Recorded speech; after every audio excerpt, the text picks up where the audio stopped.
of adverse health effects. Paul? Well, any parent can tell you social media is the way teenagers communicate now. And the more they use it, the more likely they are to fall victim to a hacker. So what can you do about it? Our consumer reporter, Krista Morant, is here with us. And you're telling us don't do what one well-known television star did. What's that? Yes, well, actor Ashton Kutcher's Foursquare and Twitter accounts were hacked.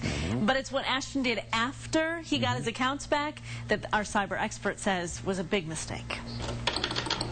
Amy Gakin uses Twitter. So I do follow Oprah on Twitter and a few of the chefs and some celebrity chefs. She thinks she'd know if one of their accounts was hacked. You see so much about them in the media that you could probably tell that it wasn't their words or jargon or typical slang of how they would reach out to their fans. That's what clued followers of Ashton Kutcher in that someone had control of his account. It just didn't seem right that so soon after his split with Demi Moore, he'd be talking about having breakfast with a new woman and posting a map to her house.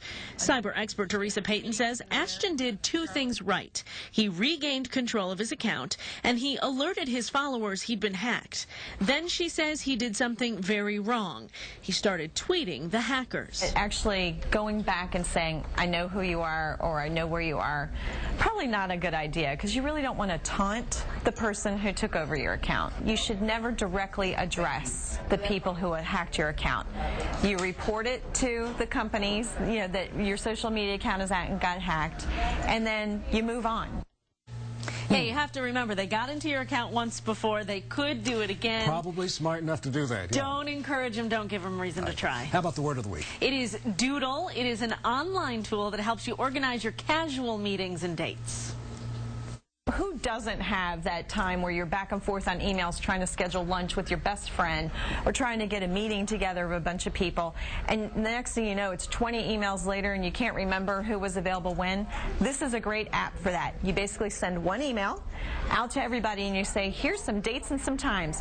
Let me know where you're available. Teresa says the key is those casual meetings, though. You wouldn't want an important or private business meeting to be conducted or organized over Doodle, something casual like lunch. Yeah. There's more information about all of this on the Protecting Your Cyber Turf page. Once again, don't try to get even with hackers. No. Bad idea. Bad idea. Thanks, Kristen. There is an